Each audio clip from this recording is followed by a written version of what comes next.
Hello दोस्तों क्या कभी आपके दिमाग में आता है कि धरती पर सबसे पहले कौन आया होगा? मतलब धरती पर सबसे पहले जन्म किसका हुआ था? तो चलिए आज आपकी इसी उत्सुकता को दूर करते हैं और मैं आपको बताती हूँ कि धरती पे आने वाला पहला इंसान कौन था। दोस्तों वैज्ञानिकों ने बताया है कि धरती पर इंसान पहले नहीं बल्कि बाद में आए थे। अगर वैज्ञानिकों की माने तो पैंसपर्मिया परिकल्पना को किसी भी सूरत में अनदेखा नहीं किया जा सकता और इसी दृष्टि से देखें तो धरती पर सबसे पहले अंतरिक्ष से जीवाणु आए थे।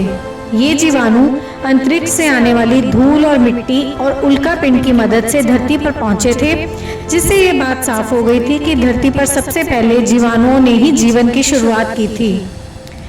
आज से करीब 20 साल पहले धरती पर गिरे 2 पुरातन उल्कापिंडों का अध्ययन किया गया था। इस अध्ययन में वैज्ञानिकों को चौंकाने वाले नतीजे मिले थे।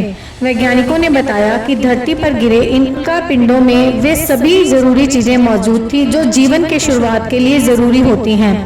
कहने का मतलब है कि उन पिंडों में पानी के साथ साथ जरूरी जैविक तत्व भी आए जो जीवन प्रारंभ करने के लिए जरूरी थे।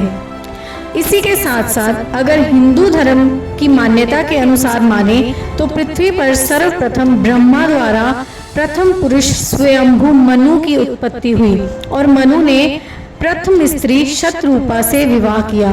इन्हीं प्रथम पुरुष और प्रथम स्त्री की संतान हुई और मनु की संतान होने के कारण वे संतान मनुष्य कहलाए।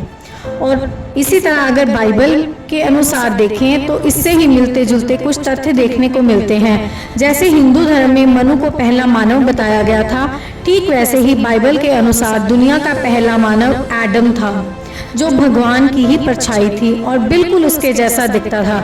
इन दोनों ही बातों को समझने से पता लगता है कि वह मनु ही था जिसने इस दुनिया में पहला जन्म लिया।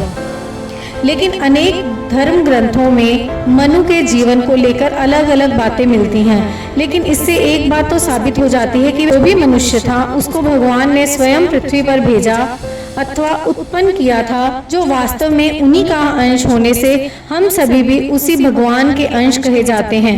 फर्क सिर्फ इतना है कि उनके नाम बहुत सारे होने से लोग अलग अलग रूप में उनकी पूजा करते हैं, पर वो एक ही शक्ति कहलाता है जिसकी हम पूजा करते हैं। और हम जब कहते हैं हमारे अंदर भगवान बसते हैं तो उन्हीं का हम रूप है, जिससे साबित होता है कि वो मनु ही था जो पृथ्वी पर आने वाला पहला इंसान था।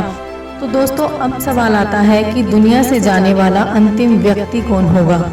मतलब कौन होगा वो व्यक्ति जो पृथ्वी पर बिल्कुल अंत में रह जाएगा?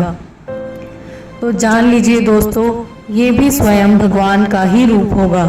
जिस तरह भगवान ने अपने रूप को पृथ्वी पर प्रकट किया था और दुनिया और सृष्टि को शुरू किया था, उसी तरह जब पृथ्वी का अंत होगा, इस कलयुग का अंत होगा, तो भगवान स्वयं प्रकट होकर इस दुनिया का नाश करेंगे और तब धरती का अंत होगा और वो ही भगवान का रूप होगा जो इस पृथ्वी से आखिरी होगा।